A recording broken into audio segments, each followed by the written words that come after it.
Мәдинә Маликова. Көмеш Билбау.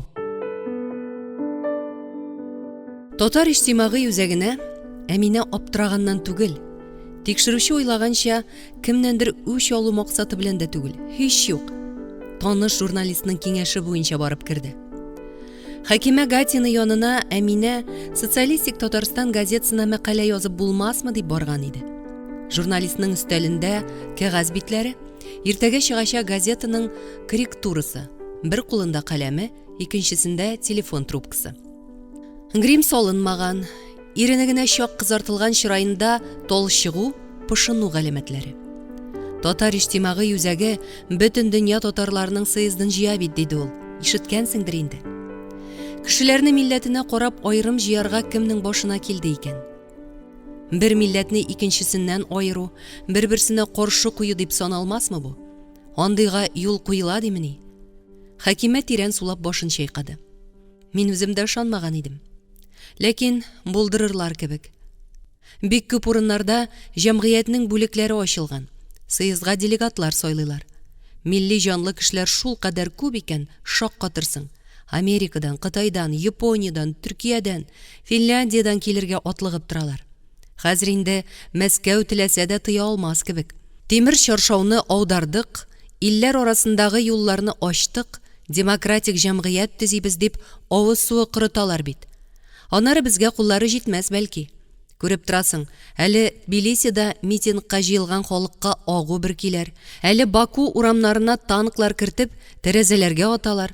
Балтыйк буй республикалары айрылып чыгабыз дип яный. Чыннан да, искитәрлек хәлләр бара иде шул илдә. Моңа кадәр ничек тыеп килгәннәрдер, кисәк кенә пар казаны төрле җирдән тишелгәндәй булды да, өтепме өтә, пешерепме пешерә. Әмма ул пар Рәсәйнең читләрендә бит. Һәм әлегә калкып чыкканнарны бастырып киләләр. Ирек таләп итеп, нәрсәгәдер ирешкән халык күренми әле. Киресенчә, аларның фаҗигасы күз алдында. Телевизордан урамнарга тезелеп куелган табутларны, газизләренең җансыз гәүдәләре янында сыгылып төшкән аналарны, ятимнәрне күрсәтәләр. Бу күренешләр һәркем өчен сабак түгел микәнни? Шулай уйлады Әминә. Хәкимәнең исә йөзендә елмаю балкыды. Безнең татарда төшеп калган халык түгел, акыллы, зирәк шәхесләребез бар. Һәммәсенең башында Марат Мөлеков тора. Үзең дә күргәнсеңдер. Халыкны кузгатырга тырыша. Төрле комитетлар ачкан. Килегез, кулыгыздан килгәнне эшләгез ди. Мин үзем ул тирәдә еш була алмыйм. Безнең эшне үзең беләсең. Ә син нишләп читтә йөрисең? Халкың язмышы белән бөтенләй кызыксынмыйсың мәллә? Мондый чорда каләм иясе посып ятарга тиеш түгел. Әгәр намусы булса инде билгеле. Намуслы булыгыз дип халыкка акыл өйрәтүче син идең түгелме? Хәзер менә вөҗданың ни әйтә? Каты бәрде Хәкимә. Каршы әйтеп тә булмады, дөрес сүзгә җавап юк дигәннәр бит. Иҗтимагый үзәк Казан каласының уртасында, халык арасында караданы чыккан Черек күл буенда урнашкан иде. Урам чатындагы борынгы бина җинак, кечкенә катлы, әмма бик затлы. Тәрәзәләре өске яктан дугаланып уелган, почмакта икенче катның балконында сырлап куелган чуен култыкса. Түбәсендә гөмбәз, манарачыклар. Булдырганнар егетләр, шәп урынга кирип утырганнар. Шар ачык чуен капка аша ишек алдына кергәч, Әминә берничә ишекнең кайсын ачарга белмирәк тора иде. Урам яктан бер төркем ирләр килеп керде. "Исәнмесез, Әминә ханым?" дип, кулын баш өстенә күтәреп сәламләде уртадагысы. Буйга башкалардан бераз калышрак, кара күн куртка, күн картуз кигән 60 яшьләрдәге шакмаклырак битле, зур күзлекле кеше. Әминә аны таныды. Марат Мөлеков иде бу. "Сезне чакырга җыенып йөри идем. Җитешә генә алмадым. Йомыш бар иде." "Исәнмесез, Марат Абдрасулевич, исәнмесез?" дип башкаларга да сәлам бирде Әминә. Ул Рафаэль Хакимовны, Индус Таһировны танып алды. Мәгълүм шәхесләр, зур галимнәр. "Әйдәгез кирип сөйләшик әле", диде Мөлеков. Киң коридор аша узып, почмак бүлмәләргә керделәр. Бер якта зур тәрәзә, стена буйларына урындыклар тезеп куелган, түрдә Т хәрефе рәвешендә бер-берсенә терәтелгән ике өстәл. Бераз гына көтегез, зинһар, диде Мөлеков. Үзе курткасы белән кепкасын салып, ишек янындагы элгечкә элде дә өстәл артына узды. Юлдашлары аның каршына утырды, Әминә ишеккә якынрак урындыкка урнашты. Ирләр кызып-кызып съезд өчен кирәкле документларны язу турында, төрле илләргә телефоннан шалтырату, листовкалар бастыру турында сөйләшеп алдылар. Әминәнең диккатен 4 стенага беркетелгән, кыйыклап урталай бүленеп, бер өч почмагы яшелгә, икенчесе кызылга мончылган байрак җәлеп итте. Бу илдә кызыл байрактан башка әлемнең дә булуы мөмкин микәнни? Ничек аны монда илеп куйганнар? Кемнең башы җиткән? Кара даны чыккан Ширеккүл тәрәзәдән күренеп тора. Казан халкы Ширеккүл дигәндә каршыдагы матур бакчаны, аның аргы башындагы кичкенә күлне түгел, аның каршысындагы соллы бинаны күз алдында тота. Анда КГБ. Берәү турында Ширеккүлгә алып киттеләр дию, ул кешене табигать кычагына алып баруны түгел, шул бинаның таш базына илтеп тыгуны аңлата. Ничек аннан бәреп кермиләр дә, ничек бу әдәмне кулларын быгаулап, байрагы ние белән алып чыгып китмиләр? Ул бинаның таш подвалларында күпме шундый башсызлар газапланган. Шул сабак түгелмени? Егетләрнең сүзе озакка сузылмады. Эшлекле кыяфәт белән кузгалдылар да саубуллашып ишеккә юнәлделәр. Нишләп анда утырасың, ятим бала кебек? Кил монда, дип кулын изәде Мөлеков. Аның атсыз бармагында никах балдагы йылкылдап куйды. Син дигәнгә ачуланмыйсыңмы? Ничек ачуланыйм ди инде, Марат Абдрасулович, Марат әфәнде, дип ничектер буталды Әминә. Хуҗа аның кыяфәтеннән көлеп куйды. Син миңа Марат абый дип кенә дәш. Званием шундый минем, Марат абый. Мәкаләләреңне укып барам. Яшьләрне әхлаклы итеп үстерү, бер-береңә мәрхәмәтле булу, игелек кылу турында бик үтемле язасың. Ифрат мөһим мәсьәлә. Тик ул моңарчы бер яклыгына яктыртылып килде түгелме? Ничегрә уйлыйсың? Журналда эшләгәндә кулдан килгәнчә тырыштым инде, диде Әминә. Җай чыккан саен мәрхәмәтле, ярдәмчел булырга дип үгетләдем. Туган тумачаңа, күрше күләнеңә ярдәм итү, туры килгәндә кемгәдер хәер бирү яисә суга батканны тартып чыгару гына аз бит әле ул. Ятимнәрне, мохтаҗларны, бәла казага дучар булганнарны кайгыртканда кулга кул тотынышып, бергәләшеп эшләү кирәк. Октябрь революциясенә кадәр Татарда хәйрия җәмгыятьләре күп булган. Соңрак аларны куып таратканнар. Алга киткән илләрдә алар зур эшләр башкаралар. Кайда сугыш чыкса, җир тетрәсә, туфан купса, шунда барып меңнәрчә кешеләрне коткаралар. Безгә дә шундый оешма булдырга вакыт. Алын әле шушы эшкә. Үзең дә күреп, белеп торырсың. Әйтик, менә Спитакта җир тетрәп, шәһәр авыллар ишелеп төшкәч, әллә кайсы илләрдән азык, телек, кием, салым, дарулар төяп килеп җиттеләр бит. Үз байракларын күтәреп госпитальләр ачтылар. Инглиз, француз, немец, төрек, рус, кем генә юк дисәң, татар юк.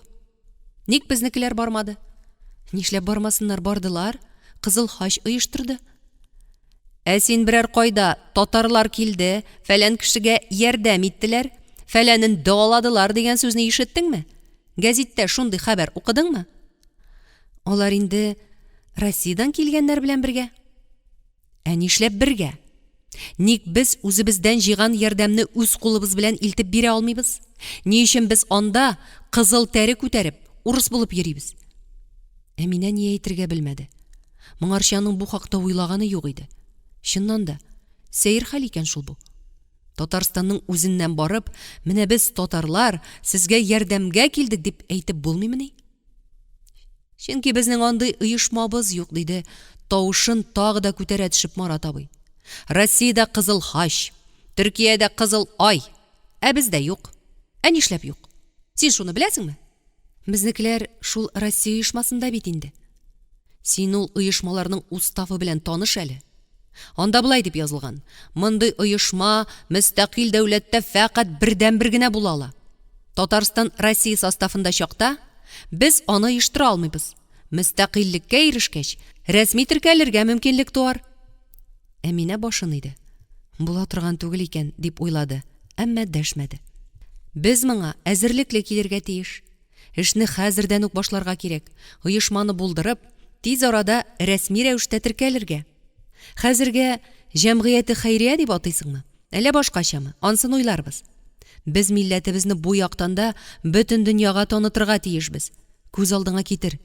Үзебезнең байракны, аның янына кызыл ойлы әләмне күтәреп, зур-зур йөк машиналарын юл буйлап тезеп, ерак-ерак җирләргә, хәтта башка илләргә алып барсак, ул рухланып, дәртләнеп шулай сөйләнә.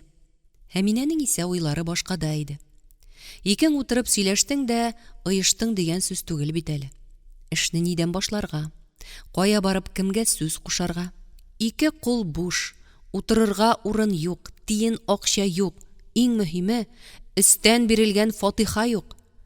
Бу күзлекле абыйны өстәге кеше дип булмый шул әле. Иң элек конкрет бер эш белән шөгыльләнсәң иде дип сүзен дәвам итте Мөлеков. Мөфти Тәлгать Тәҗетдин әйтә. Уфадан 8 тонна гуманитар ярдәм алып барып була ди. Шуны Казанга кайтарып, мохтаҗларга өләшергә кирәк. Ул үзе хәзер Казанда Мәрҗани мәчетенә шылтыратып сыра, кайчан кабул итә икән? Анысын гына эшләп була дип урыныннан кузгалды Әминә. Әйе, үгезне мөгезеннән тота торган гына түгел, үгезне мөгезеннән тотарга өйрәтә торган кеше икән бу милли хәрәкәт җитәкчесе. Әминә күрше бүлмәләргә сугылып чыкты. Һәр кайсында 2-3 кеше утыра, кирип чыгып йөрүчеләр өзелми икән. Берсендә мәгариф бүлеге татар мәктәпләрен ачу өчен тырышалар, икенчесендә яшьләр оешмасы, өченчесендә шит өлкәләрдән кайтучыларга ярдәм күрсәтергә тырышалар. Күршедә солдатларны яклау комитеты, анда бер марҗа үтә елап утыра. Ул армиядә кыйнауга түзә алмыйча, качып кайткан икән. Ул арада бер егет атылып кирип, вокзалда егетләрне көчләп армиягә алып китәләр диде. Шундук урыннарыннан сикереп торып, чыгып йөгерделәр. Соңыннан белде Әминә. Ул көнне вокзалда егетләрне поездга утыртканчы, сакчылар кулыннан йылып алып калганнар икән. Ул чорда тикшерүче Вәлитовның үтенә тигән вакыйгаларның берсе шул булгандыр мөгаен. Мәрҗани мәчетенең 2нче катында Мөфти Тәҗетдин бүлмәсенең ишеге төбендә 2 егет тора иде. Әминә 3нче булып чиратка басты. Озак көтәргә туры килмәде. Мөфти хәзрәтләре эшне тиз тота икән. Ак чапанлы, какча яңаклы, сакаллы мөфтинең чырае кырыс, тавышы кискен иде. Ва галейкум әссәлам дип җавап бирде ул Әминәнең сәламенә. Утырырга тәкъдим итмәде. Үзе урыныннан кузгалмады. Марат Мөлековтан ни эш белән килгәнен белгәч, өстәл тартмасыннан бер бит кәгазь тартып чыгарды. Йәмәннән бездәге мөселманнарга дип атап җибәрелгән садака бу диде. 5 тонна он, 1 тонна үсемлек мае, 2 тонна дөге бирербез. 1000 кешегә исәпләнгән. Исем фамилияларын, адресларын, семья хәлләрен, инвалидлык документларының номерларын күрсәтеп, исемлек төзегез дә, менә шушы адрес белән Уфага җибәрегез. Соңыннан шул исемлектә күрсәтелгән кешеләрдән ярдәмне илтеп тапшыруыгыз турында кул куйдырып, тагын бер тапкыр җибәрерсез. Аны ничек алып кайтырга икән соң? Кайтарып та бирим әллә, дип мөфти аның аңгыралыгына гаҗәпләнгәндәй кашын җыерды. Анысын үзегез карагыз инде, озакка сузмагыз. Редакциядә һәр эш редактор кушканча, аның белән киңәшеп башкарыла иде. Әминәгә беренче тапкыр җитди эшкә үз башы белән уйлап тотынырга туры килде. 8 тонна азык-төлек бик күп булып тоелды. Бушка бирәбез дип торганда алмыйлар димени? Иләшмиләр димени? Казанда күпме халык ипигә тилмерә. Уфалла арбасы белән сөйрәп булса да кайтарырга кирәк аны. Күңел биреп тырышсаң, чарасы табыла. Исемлекне социаль тәэминат бүлекләреннән алырга кирәк. Машинаны Татавтодор дигән оешмадан сырарга. Редакциядә эшләү чорында күз күргән кешеләр күп, ярдәм итми калмаслар. Әгәр бу эшкә керешмәсә, Әминә игелек ияләренең шул хәтле күплегенә ышанмас иде. Беркем йөзен җыермады, сүзен кире какмады. Татавтодор 8 тонна йөкне 1 тиен түләтмичә кайтарып бирде. Өйдән өйгә йөреп, фәкыйрь мискиннәргә күчтән эш иләшергә теләүчеләр дә табылды. Барысы да шомагына бармады билгеле. Юлда кайтканда капчыкларның күпмеседер йыртылган, Шактый шешәләр шартлаган иде. Йөкне бушатып торыр урын таба алмый баш катты. Азык-төлек сертификатсыз булып чыкты. Атна буе аның артыннан чабарга туры килде. Озакка сузып булса да, алдан ниятләнгәнчә үк башкара алмаса да, ул ниһаять бу эшнең очына чыкты. 1000 кешегә көтелмәгән җирдән олы күчтәнәч килде. Хатын-кызларның республика җыенында аны мактап телгә алдылар. Газеталарда яздылар, радиодан сөйләделәр. Буларны ишеткәч укыгач, депутат Нуриев ни уйлады икән? Чырайын нинди кыяфәткә керде икән? Теге чакта Идел киңлегендә узышкандагы төсле булгандыр үзе дә. Чөнки тагын оттырды бит. Әйе, оттырды. Чөнки ил күгендә йолдыз булып калыккан яңа исемнәр арасында Әмир Нуриев якты балкымый, киресенчә, болыт астында калып бара кебек. Аны телгә алучы сирәк. Менә Әминә Мусинаның йолдызы күтәрелеп килә шикелле. Олы мәгънәле шөгыль, күп кешеләр белән аралашу рухны үстерде, күңелне киңәйтте, үпкә рәнҗешләрне эретте. Әмирнең каты бәрелүенә нигез бар кебек тоела башлады. Әминә мине ташлады дип саныйдыр. Ир баланы миннән түгел, башкадан тапты дигән уй бәгырен көйдерәдер. Егет кеше андыйны ничек кичерсен? Минем баламны үтердең дип кычкырганы искә төшкән сайын, тәнне җанны ялкын теле үтеп алганда итә. Рәтле хатын-кыз өзелеп сөйгән ярыннан яралган баланы төшерми, киресенчә, ялгыз калса да, авыр яшәсә дә таба, үстерә. Күп егетләрнең карашы шундый. Булай уйласаң, сөйгәне кигезгән тугрылык путасын салырга тиеш түгел иде Әминә. Кеше гомерендә тетрәндергеч тәэсир иткән, уй сөрүшен, фикерләү рәвешен үзгәрткән вакыйгалар сирәк була. Әминә өчен шундый вакыйгаларның берсе бөтен дөнья татарларының кырылтайы булды. Камал театрының залында андый халыкның җыелганы, андый хисләрнең кайнаганы, андый сүзләрнең сөйләнгәне юк иде әле.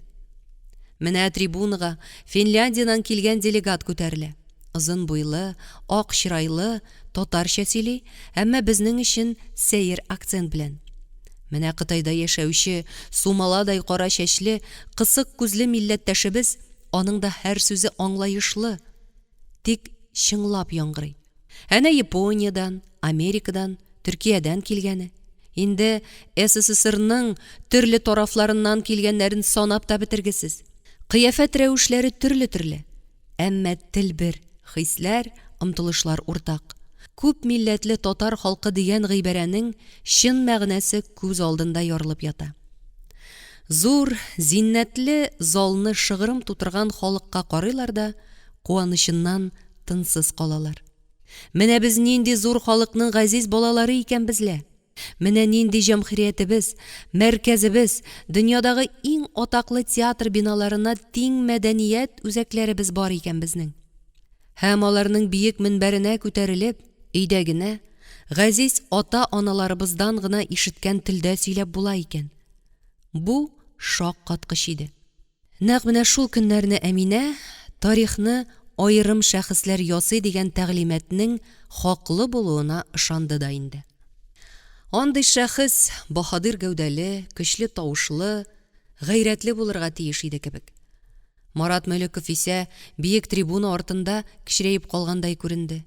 Базы гәүдәле, калын күзлекле, 60-ны узган бу кешене урамда күрсәң, гади авыл агай дип уйлавың ихтимал. Әмма залдагы халык аны ил агасы санап олылый. Күз карашы белән күтәрә, сулышы белән дәрт исти кебек иде. Сүзне үзеп түгел, бераз бутабрак сөйли. Әмма һәр әйткәне халыкның йөрәгендә кайнаган хисләргә тәңгәл килә иде. Әминә кат-кат залны күздән кичерде. Борынгы Римның үгез формасында мәйдан тоткан Геркулеска тиң егетне эзләде. Әмма тапмады. Мөмкинлеге булмагандыр дип аклады аны күңленнән Әминә. Мәскәүдә моннан зурырак, зиннәтлерәк залда бер генә түгел, йөзләрчә халыкның язмышын хәл иткәндә үз сүзен әйтәдер. Әллә аның уйларын сизде микән? Бер көнне яшел кызыл байрак астында утырган Марат абый күзлеген хәтәр йылтыратып: "Нуриев кайткан иде. Сөйләшеп алдык әле" диде. Әминә сискәнеп китте. Йөзе үзгәргәнен тойды. Ярый әле Марат абый моны сизмәде кебек. Сүзен дәвам итте. Югары Советта бөтен нәрсә урыслар ничек теләсә шулай кабул ителә ди. Башка милләт кешеләренең сүзенә колак салу юк ди. Алайга сабышсаң, монда да бернишли алмыйсың. Казан урыс шәһәре. Татарстанның үзендә дә урыслар күпчелек. Әмма ил язмышын күпчелек түгел, бердән булып төйнәлгән гайрәтле азчылык хәл итә. Аңлатырга тырышып карадым, сүземне үткәрә алмадым. Үз алдына ачык кына бер максат куймаган. Үтемле программасы да юк. Ничек инде программасы булмасын? Бар иде дип каршы төште Әминә хисләрен яшерә алмыйча. Марат абый бер тын аңа текәлеп карап торды. Ниндидер брошюра тотып йөри иде диде. Ә син беләсеңме аны кем язып биргәнен? Әминә белмим дигәнне аңлатып, иңнәрен сикертеп куйды. Хыснуллина дигән журналистның күзеңә чалынганы бар микән? Ул чакта район газетында эшләгән бугай. Әминә бит очлары алланып чыкканны сиздермәскә тырышып башын иде. Ишетүемчә, менә шул укмаштырып биргән Нуриевка программа дигән нәрсәсен. Без әйткәннәр белән килешмәде. Сез нәрсә, башыгыз жәл түгелме әллә диде. Башы жәл кеше сәясәт баскычыннан өскә үрмәләргә тиеш түгел. Кызганыч, кешеләребез җитмәде. Сайлауларда аны үткәрмәслек көндәш куя алмадык. Әминәнең сикереп торып кычкырасы килде. Әмир кыю түгелме? Ул халык өчен янмыймы? Аның гайрәте җитмиме? Тик дәлилләре юк иде шул.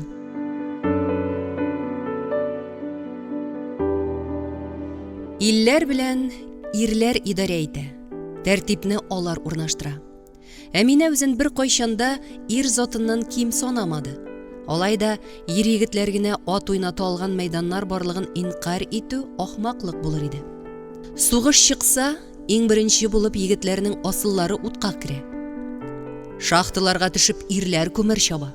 Авыр йөк машиналарын юлларда алар йөртә. Гадәти тормышта да авырны алар күтәрә. Багананы алар утырта. Табигать үзе кеше затын шундый итеп яраткан. Сәясәттә шундый. Ир егетләр көч сыный торган мәйдан. Дөрес, бу өлкәдә дә исемнәре бөтен дөньяга танылган хатыннар бар. Һиндстанда Индира Ганди, Англиядә Маргарет Тэтчер, Цейлонда Сиримава Бандаранайке, Пакистанда Беназир Бхутта. Ләкин андыйлар бик сирәк, гомуми кагыйдәдән чыгарма кебек кенә. Мәгълүм булганча, айрым чыгармалар төп кагыйдәнең дөрестлеген һич тә какшатмый, киресенчә раслый гына. Без барча халык иң биеккә менгән ир егетләр уйлап чыгарган кануннар, алар урнаштырган тәртип буенча яшибез. Гаделме ул кануннар? Дөресме ул тәртипләр? 70 ел ирләр революция ясап, кануннарны, тәртипләрне үзгәрттеләр. Нәтиҗә нинди? Ил белгенлектән арынмады. Салкын сугышта җиңелде, таркалды. Димәк, СССР заманында идарә иткәннәрнең гамәлләре дөрес булып чыкмады. Инде килеп, бер көнне без бөтенләй бүтән, кечерәебрәк калган илдә, Россиядә яши башладык. Хакимияткә Ельцин җитәкчелегендәге төркем менеп утырды. Ул үз тәртипләрен урнаштыра башлады.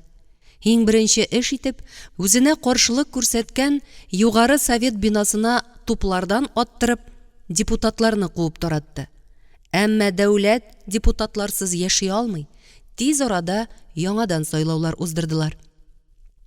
Мәскәү уртасында атышлар барган көнне Әминә бик борчылган иде. Үлүчеләр бар дип сөйләделәр. Әмир ни эшли икән анда? Әмма депутат Нуриевны телгә алмадылар.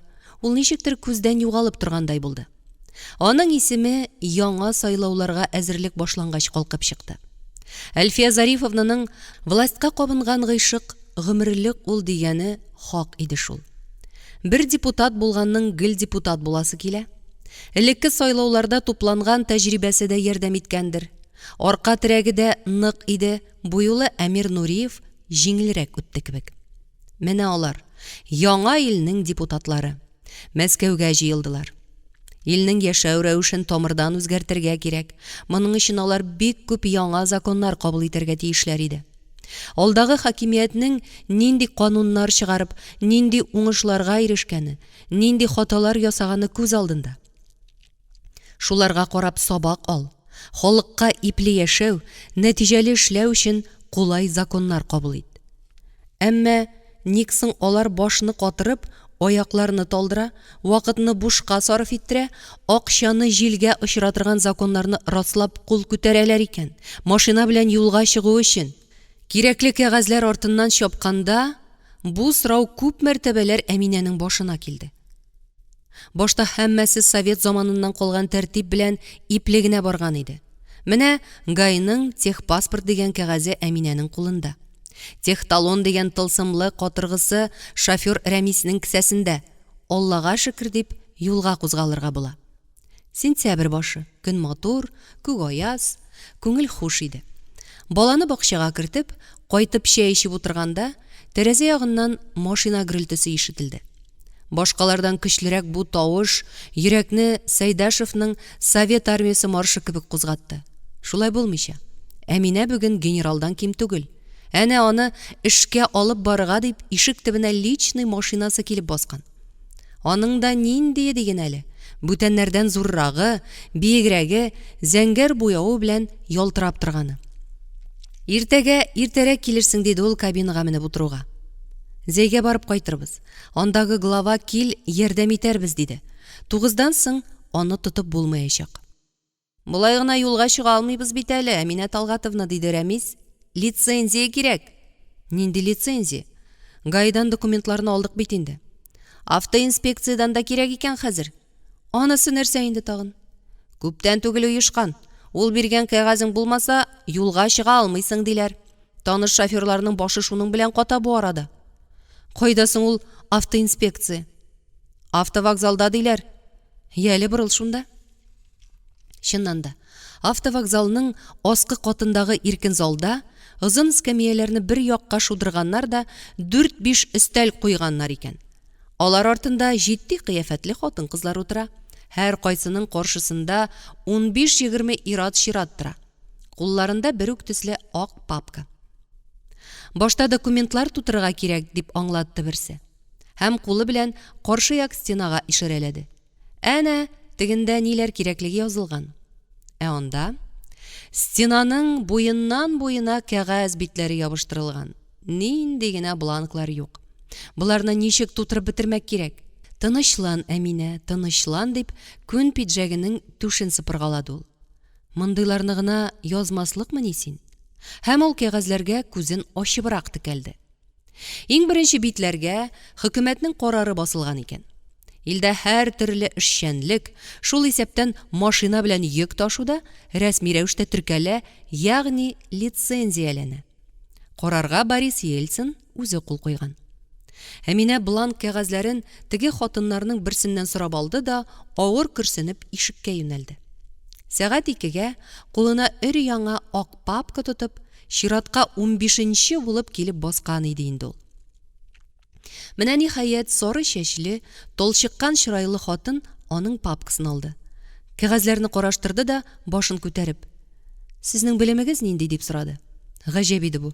Стенадагы кәгазьләрдә андый сорау юк ләбаса. "Югары", диде Әминә. "Нинди югары?" "С отличием", диде Әминә, масая төшеп. Хатын исә чырайын сытты. "Анысын сорамыйм мин. Техническиймы? Филологический?" Хатын башын иеп кәгазь кисәгенә нидер язарга кереште. "Ни язасыз сез анда?" "Направление", диде хатын борын астыннан. "Нинди направление?" "Автодорожный техникумга."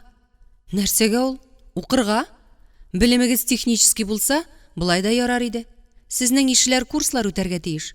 "Нинди курслар?" "Автодорожныйда 3 айлык курслар ачылды. Нәкъ менә шушындый очраклар өчен. Укып чыгып, диплом алгач килерсез." Әминә үзенең тәмам чарасыз калганын аңлады. "Ничек инде мин техникумда укып йөрим?" дип лепелдәде ул. "Аннары машина хәзер кирәк бит безгә." "Әнә начальник белән сөйләшегез", дип, артына борылып караңгы почмакта шәйләнгән көрән ишеккә таба кулын изәде хатын. Кечкенә бүлмәдә, кыршылган өстәл артында күн курткалы, йомры башлы 50-ләр тирәсендәге абзый утыра. Стена буендагы урындыкларда тагын ике ир заты бар иде. Әминә ишектән башын сузгач, сүзләре өзелде. Әмма начальник йомшак күңелле адәм иде булса кирәк. Керегез диде. Әминә аяк үрә баскан килеш, каушап, тотлыга мәсьәләнең асылын аңлатырга тырышты. Хәйрия җәмгыяте машинаны бик авырлык белән алдылар. Район җитәкчеләре көзге муллыктан өлеш чыгарырга риза. Фәкыйрь мискиннәр көтә. Закон бит ул. Хөкүмәтнең карары шундый, диде абзый, теше сызлагандай чырайын сытып. Фәкыйрьләрне кызганам дип, закон бузып булмый бит инде. Әллә нәрсә булды Әминәгә. Исенә төшкән сайын ыяла. Ике күзеннән томчылар сытылып чыкты. Өч ират каршында. Ихтыяры сынды, тыйыла алмады. Чыгып китәргә дә хәле калмады, аяклары идәнгә беректе. Бу хәтле өзгәләнмә әле, диде начальник, сеңлесен юатканда йомшак итеп. Ризван Нәбиулловичка бар әле син. Техникумның директор урынбасарына. Мин җибәрде дип әйтерсең. Мә тот дип визит кәгазен сузды аннары. Техникум шәһәрнең Азияны бистәсе ягында икән. Дәресләр биткән, укучылар таралган. Ризван Нәбиуллович үзенең кечкенә бүлмәсендә утыра булып чыкты. Ыспай гәүдәле, көмеш кебек ак, куе чәчле, ачык йөзле абзый икән. Әминә журналист тонык нәмәсен күрсәтте. Хәлне аңлатты. Көзге муллыкны эләктереп калырга кирәклеген, фәкыйрьләрнең зарыгып көткәнен сөйләде. Имтиханнарны экстренне әзерләнеп кенә тапшырып булмас микән диде. Владимир Ильич Ленин әнә университет имтиханнарын экстренне укып тапшырган бит. Нинди китаплар кирәген әйтсәгез, китапханәгездән алып торырмын да. Китаплары юк шуланың дип, аның сүзен бүлде Ризван Нәбиуллович. Әминә хәйран калды. Ничек укыйларсың? Укытучылар сөйләгәнне язып баралар да, шуның буенча имтихан тапшыралар. Инде ни эшләргә? Чарасызлык дигәннәре менә шушылай була икән ул. Кайберәүләр имтиханнарын тапшыргач, дәфтәрләрен ташлап китә, диде директор урынбасары уйланып. Коридордан эзләп карагыз. Әминәнең ишенә бераз җан кергәндәй булды. Әмма әле генә озын коридор буйлап узганда, тәрәзә төпләрендә ул бу күзгә чалынмаганын уйлагач, урыныннан купмады. Ризван Нәбиуллович аңа кистереп карап алды да, урыныннан кузгалып үзе чыгып китте. 2-3 минут үттеме юкмы, калын бер дәфтәр тотып килеп тә керде. Кичен ире белән улы йокыга талгач, Әминә кухня өстәле янына утырып, дәфтәрнең беренче битен ачты. Юлларның төрлесе була дип язылган иде анда. Тары, киңе, озыны, кыскасы, турысы, бормалысы, җир өстеннән сузылганы, таш тезелгәне, бетон түшәлгәне, асфальт җәелгәне. Машиналарның да төрлесе була. Жигули, Волга, ГАЗ, КАМАЗ, КРАЗ. Я Раббым, менә ниләр белән баш катыралар икән бу курсларда. Әминә дәфтәрне актаргалады. Аңа соң нәрсәне белергә кирәк? Менә табылды. ТО1, ТО2. Ягъни машинаны беренче тапкыр тикшереп төзәтү һәм икенче тапкыры. Ничә чакрым юл узганнан соң? Ул моны белергә һәм вакытында эшләргә тиеш. Әминә шул 2 санны ятлады да, дүшәмбе көнне иртүк техникумга юнәлде. Алла бәндәсе Ризван Нәбиуллович үз урынында иде. Килдегездәмени инде? Әйе, мин әзер. Директор урынбасары өстәл тартмасын тартып ачты. Менә алыгыз, диде. Икегә бекләнгән катыргы кисәгенең эчке ягына Әминәнең исем-фамилиясе, юл техникумында курслар үтү турында язылган, 3 фәннән 4лек куелган һәм йөк ташучы машиналарның диспетчеры булырга хокукы расланган иде. Тоныкнамәсе булды. Лицензиясын да язып бирделәр. Әмма соңгысын ел сайын яңартып алырга кирәк икән. Һәммә бланкларны тутырырга, шактый гына акчасын түләргә. Яңа оешкан булганга күрә, түрәләр аңа куыш таба алмый тинтерәделәр күрәсең. Шәһәрнең әле бер, әле икенче ерак тыкрыгына кат-кат барырга туры килә иде. Анда чират. Районнардан килеп тулалар. Һәммәсе ир егетләр. Аларның да нинди дигән әле. Озын юлларда талкынган, ачы җилләрдә какланган, авыр тәгәрмәчләрне КАМАЗ әрҗәсенә ыргытып, беләгенә көч җыйган, төрле халык арасында айкалып акыл туплаган, гаи хезмәткәрләре белән аяк терәп бәхәсләшеп гайрәт җыйган. Бер кемгә бирешә торганнардан түгел.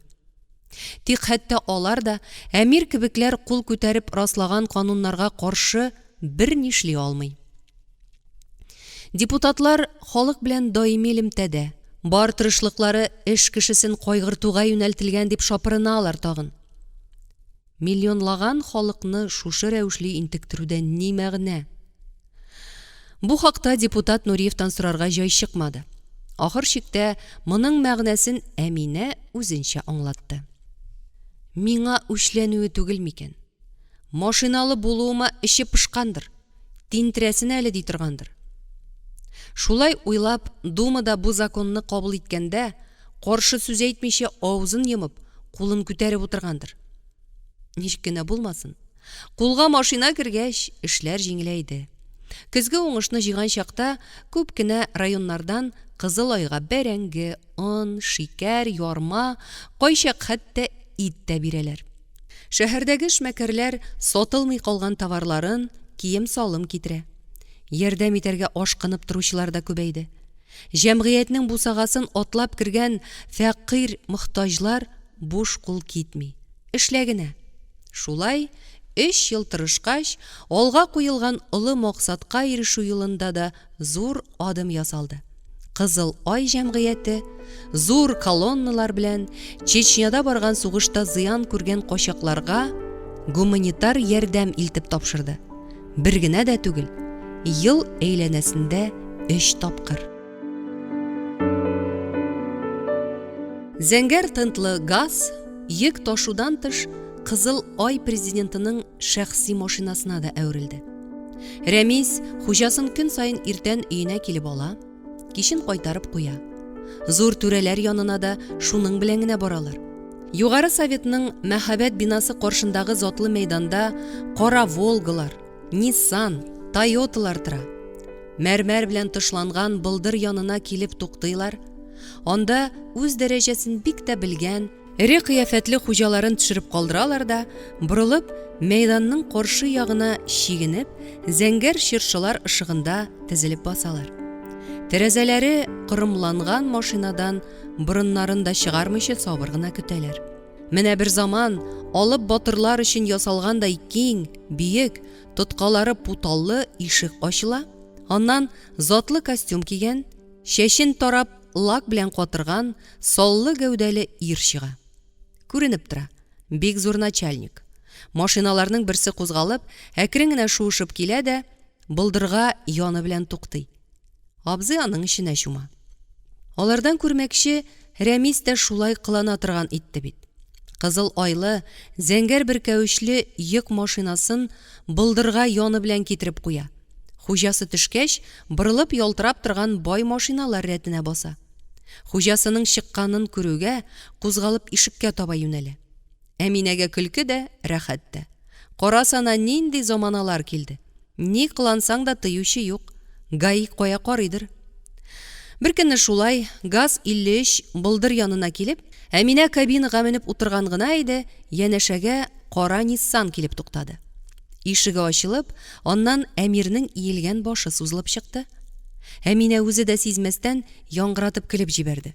Нәкъ теге чакта Идел буендагы шикелле.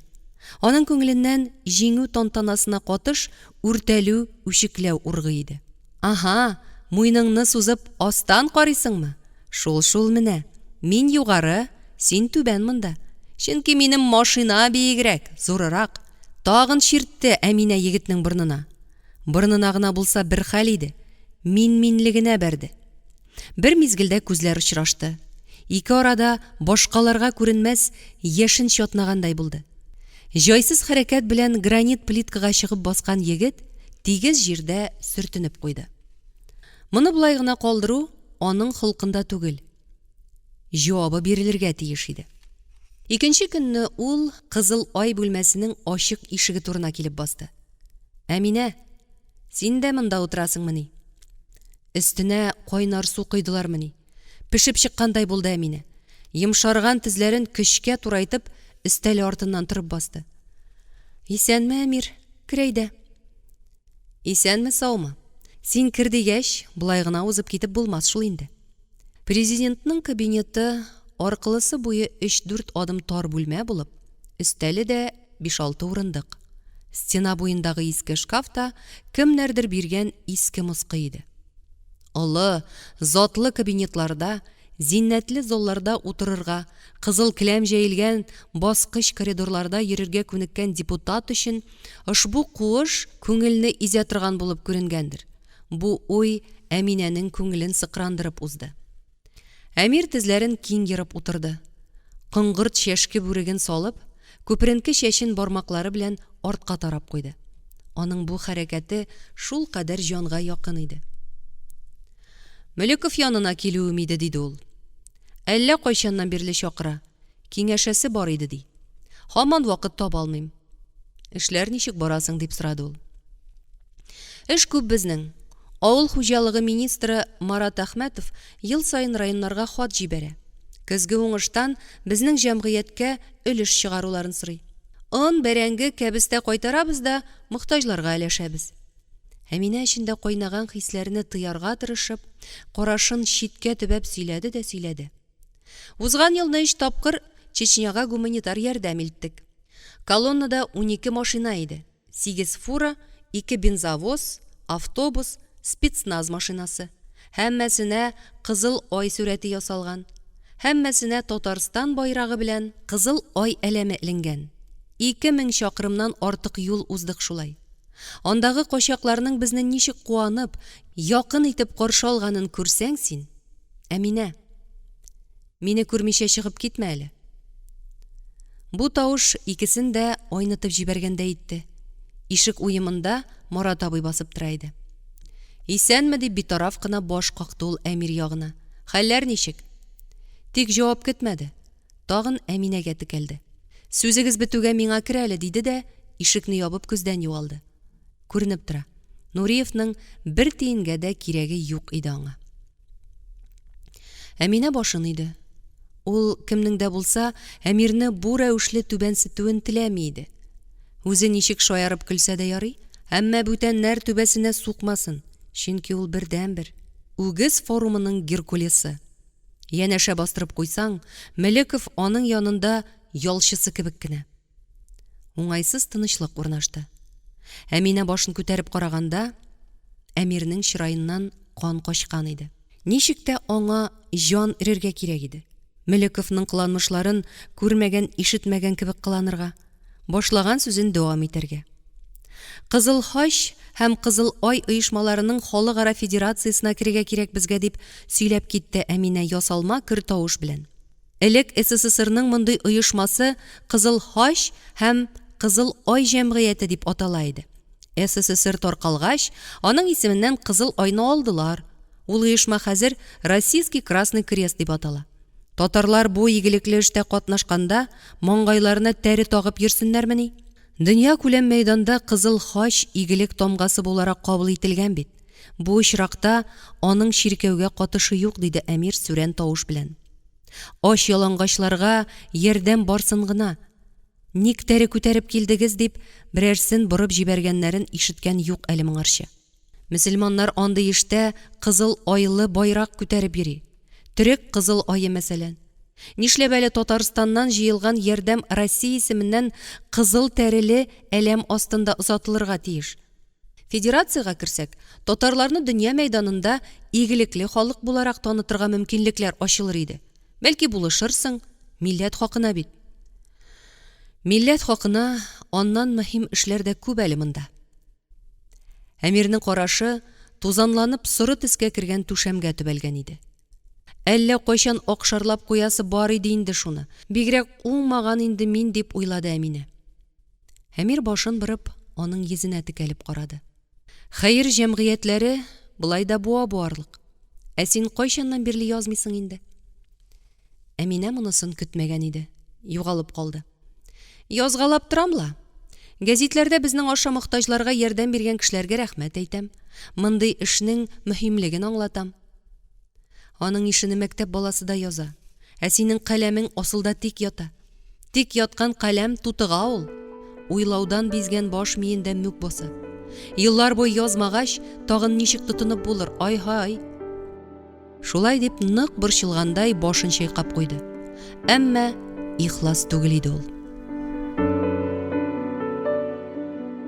Әмир чыгып киткәннән соң, Әминә күзлеген салып, битен ике учына батырды да, уйларын бер тәртипкә китерергә тырышты. Ник булай саксыз, хәтта төксе кыландысың әле бу Марат абый. Шундый да ягымлы, мөлаем кешелә баса. Дөрес, соңгы 4-5 ел эчендә Мөлеков шактый үзгәрде.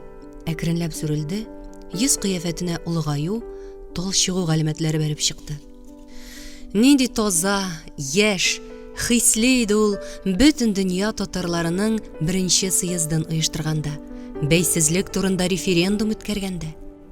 Чит ил журналистлары белән очрашкан чакларында йөзеннән нинди гайрәт бөркелә иде. Ничек гаҗәпләнеп, сокланып, шул ук вакытта аның морадына ирешәчәгенә шикләнеп карыйлар иде алар. Әмма халык язмышы өчен хәлиткеч көрәштә җиңүгә ирешкәннән соң, күзгә күренмәс баскычтан әкренләп аска төшә башлады кебек ул. Бөтен дөнья татарларының икенче съездында үзен президент вазифаларыннан бушатуны сорап чыгыш ясады. Миңа 64 тулды инде. Яшьрәк, егәрлерәк кешене сайлыйк диде. Ул чакта Әминә сәхнәгә йөгереп менеп, аның авызын учы белән каплардай булган иде. Яшьләр дә, егәрлеләр дә җитәрлек, тик Марат абыйны алыштырырдае юк иде. Соңгы вакытта ул йөрәгеннән зарлана. Бер-ике тапкыр хастаханәдә дә ятып чыкты. Эшеннән китеп торгалый, әмма тагын чакырып китерәләр, янә эшкә чума. Табигый ки, мондый шартларда аның белән килешмәүчеләр, каршылар аеруча нык канат җәйде. Бер җыелышта Марат Мөлековны азатлык өчен көрәштә йомшаклык күрсәтүдә гаепләп, махсус карар чыгарырга тәкъдим иттеләр. Председатель: "Кем бу карарны хуплый, кулларыгызны күтәрегез", диде. Әминә алгы рәттә утыра иде, борылып карамады. Нишләптер тавышларны санап тормадылар. "Кем каршы?" дип сорады председатель. Һәм бераз тынып торгач, "Каршы бер тавыш", дип өстәде. Әминәне яшен суккандай булды. Ничек? Каршы бер тавыш? Бер мин генә? Әле кайчан гына шушы залда баш иеп рәхмәт укыганнар иде бит. Бу вакыйга Марат абыйны аяктан егар. Аның кешеләргә ышанычын какшатыр дип уйлаган иде Әминә. Әгәр мин булсаммы, бөек трибунадан мине хурлаган адәмнәрне мәңге гафу итмәс идем. Үчен алмый калмас идем. Соңрак бер сөйләшеп утырганда, Әминә ул җыелыш хакында сүз катты. Күңеле түрендә, минем теге бердән бер тавышым турында да беләдер, аны да әйтер дигән уй чагылып узды. Әмма Марат абый сүзне кыска тотты. Баксаң, ул беркемгә бернинди үпкә сакламый икән. Ул гына да түгел, хатаны үзеннән эзли башлады. Әйе, халык нинди булса, шундый. Милләт файдасын кайгырткан кешеләр белән уртак тел табарга кирәк. Шулай дип уйлый иде ул. Бер карасаң, моңа нигез дә бар кебек үзе. Әмма бар гаепне үз өстеңә алу дөресме? Һәр чакта да бүтәннәр хаклымы? Әминә уйларыннан арынырга тырышып, башын селкеде дә урыныннан кузгалды. Ул кергәндә Марат абый өстәлендәге бер өем кәгазьләрне актарып утыра иде. Бүген кич без делегация белән Бельгиягә китәбез, диде ул эшлекле кыяфәт белән. Брюссельдә Берләшкән Милләтләр оешмасына кермәгән халыкларның форумы үткәрелә. Шунда берәрсенә Кызыл айны халыкара оешмага кертү турында сүз катып булмас микән? Син миңа уставыгызның рәсми тәбрикләү турындагы танык-нәмәгезнең күчермәсен әзерләп бир әле. Башкарган эшләрегез турында кыскача мәгълүмат та кирәк булыр. Чечняга баргач төшкән фотоларыгызның да иң яхшыларын сайлап ал. Аннары авыр сулап куйды да, ярдәм өмет иткәндәй күзлеге аша мөлдерәп Әминәнең йөзенә текәлде. Кайткач, кире бу урынга утырмаска иде исәп, диде. Кеше таба алмыйбыз. Берсе президент ярдәмчесе булды, икенчесе бөтен дөнья татар конгрессы җитәкчесе, өченчесе артык дугамал. Әмир Нуриев белән сөйләшеп карамадыгызмы? Бу сорауның теленнән ычкынганын үзе дә сизми калды Әминә. Марат абый аңа гаҗәпләнеп текәлде. Сөйләшсәк, риза булыр дисеңме? Хәтерлисеңме? Кырым татарларын үз ватаннарына кайтаруны таләп итеп, СССР Югары Советына мөрәҗәгать язган идек. Ул бит хәтта шуңа да имзасын сырламады. Танылган журналистлар, иң зур язучылар кул куйды, ә ул баш тартты. Әйе шул, андый мөрәҗәгать җибәрелгән иде. Аны оештыру белән Нәзир шөгыльләнде. Әмма ул Нуриевның кул куймауы турында Әминәгә әйтмәде. Ни калган аңа монда, дип бик мәгънәле итеп сүзен йомгаклап куйды Марат абый.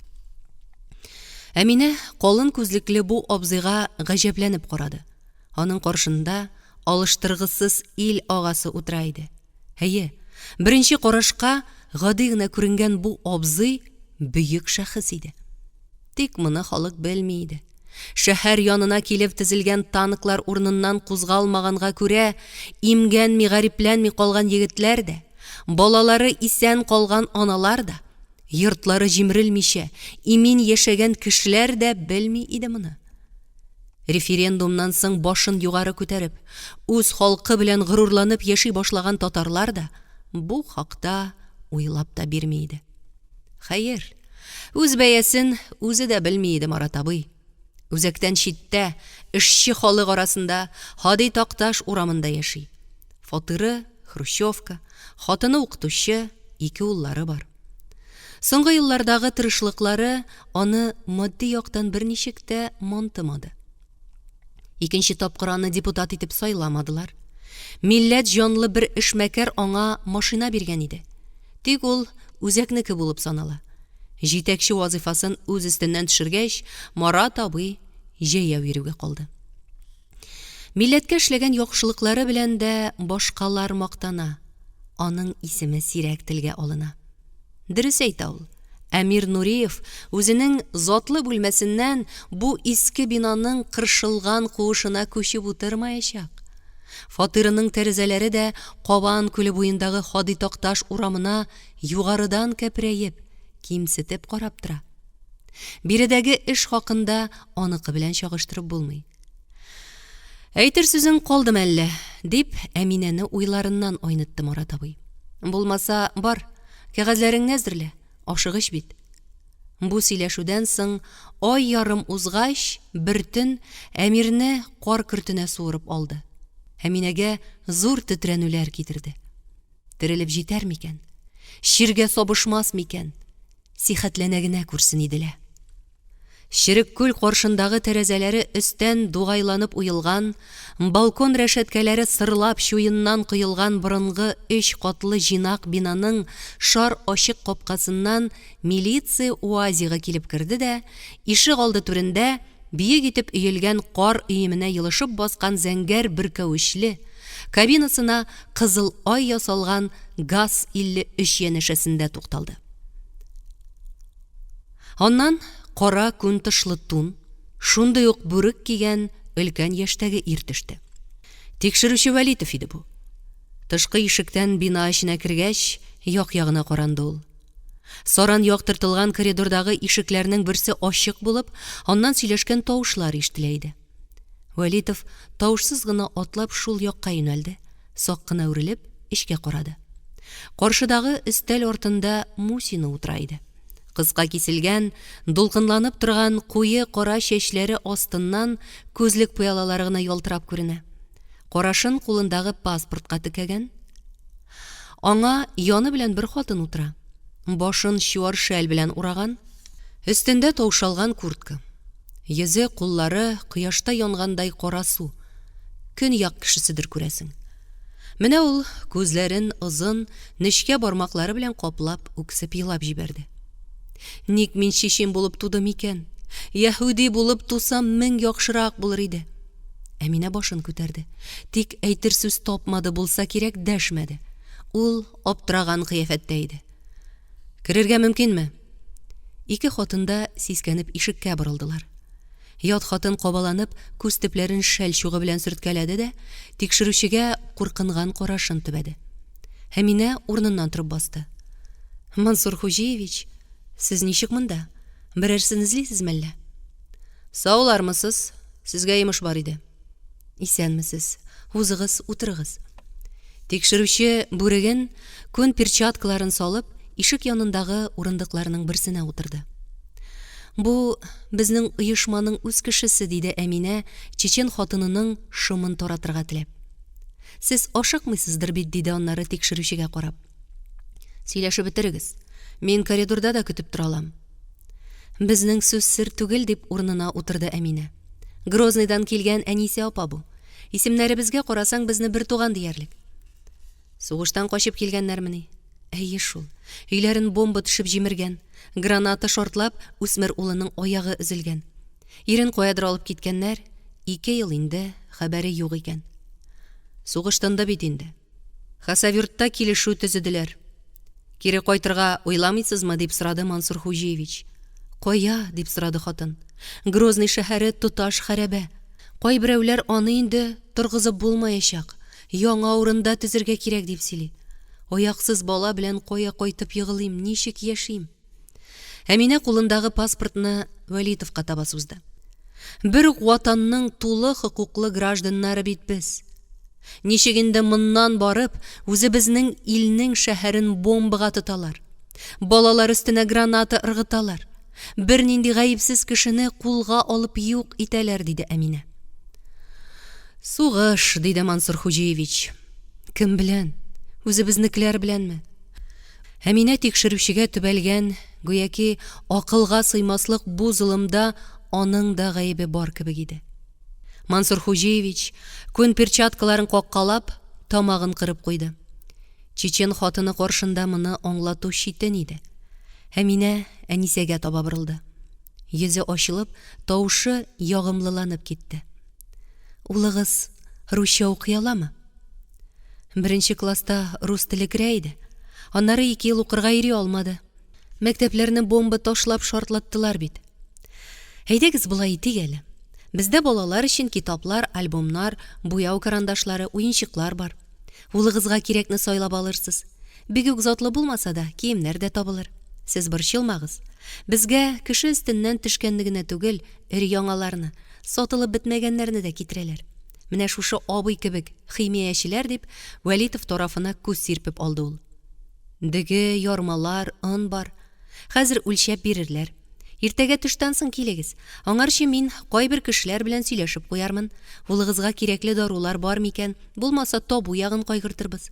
Сезне уңайлырак, тулай торакка урнаштырып булмасмы? Әйдәгез, күрше бүлмәгә узатып куям. Шулай сөйләнә, чечен хатынын җитәкләп алып чыгып китте ул. Тикшерүче як-ягына каранды. Сезнең монда тыгынрак икән, диде ул борылып кергән Әминәгә. Президент званиесендәге җитәкчегә лаек кабинет демәс идем. Ә үзегез килгән бер кешегә ярдәм итәргә алынасызмы? Сезне каян белеп килгәнсең әле бу хатын? Узган елны 3 тапкыр Чечняга гуманитар ярдәм иттек бит. Шуның хәбәрен ишеткән. Күп идеме инде ул ярдәм? Колоннабыз зур иде. Азык-төлек, кием-салым, төрле кирәк-ярак, дарулар төялгән 8 фура. Әминә, маугып китеп, дәртләнеп мактана башлагач кына, коридордан карлыккан тавыш аның сүзен бүлде. Мохтаҗларга ярдәм моннан өләшенәме? Ишек янында сынын бөгә төшеп сәер кыяфәтле бер ир заты басып тора иде. Сырган чалбар, топлы бушлат, кирза ботинкалар, постау бүрек кигән. Саргылт төк баскан арык чырайына караганда 30лар тирәсендәдер. Әмма яшькелт күзләренең карашындагы өметсезлек аны картайта иде. Керегез, диде Әминә җиттеләнеп. Сез кем соң?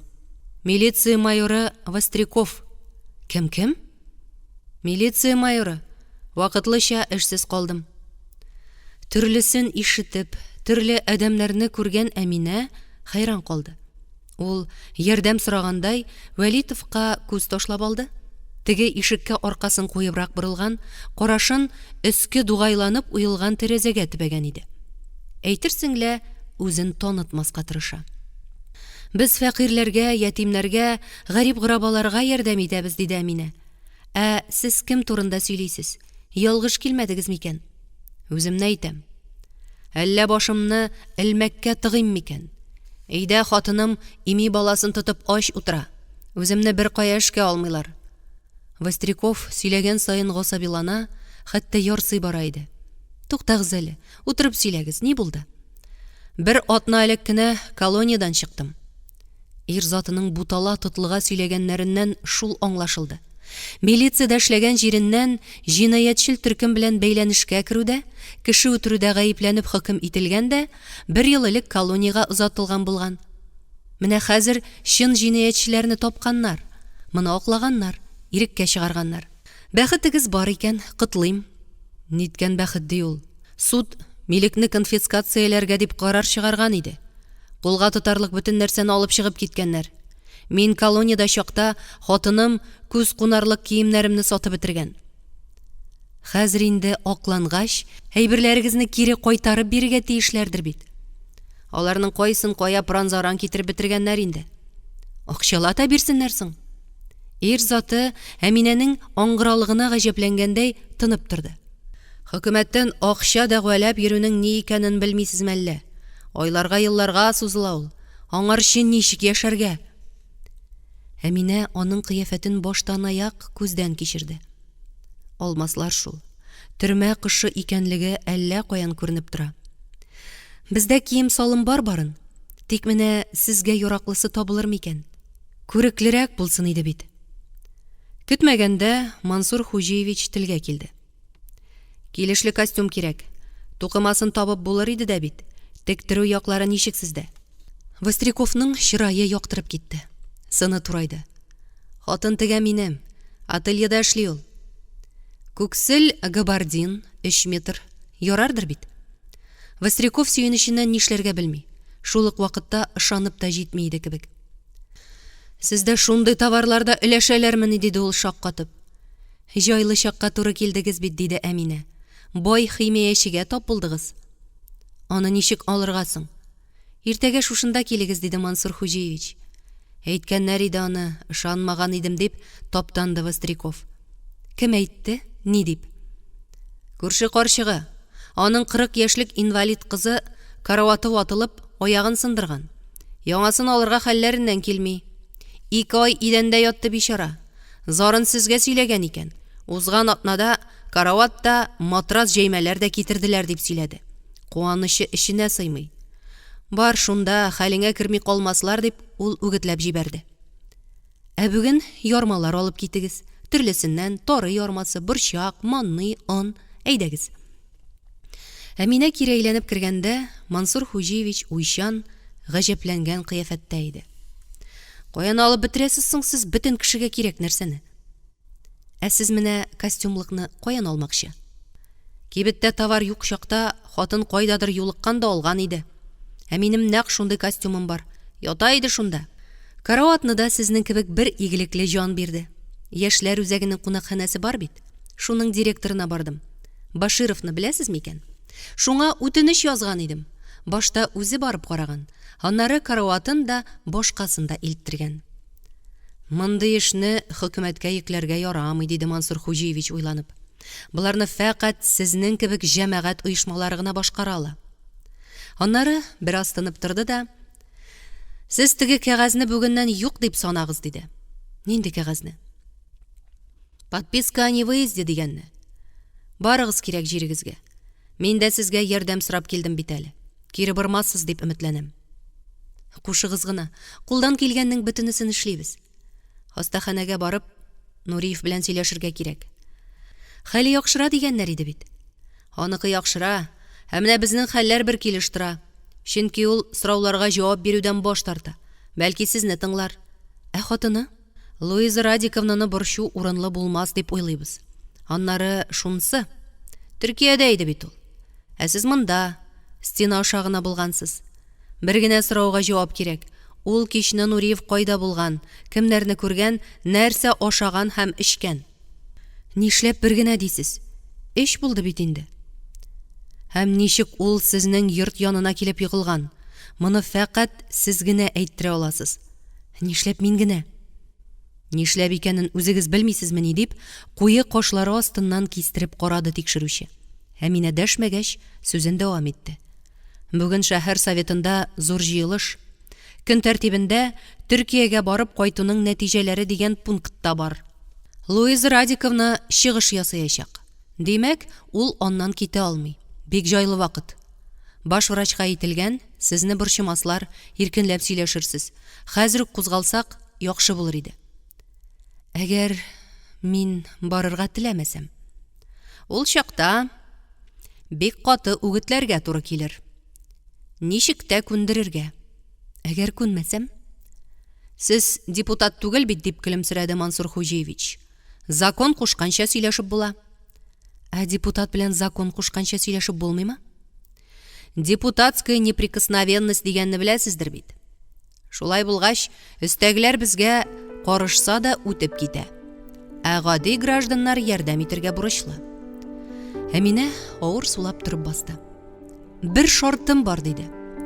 Анда барганчы өйгә сугылып чыгарга кирәк булыр.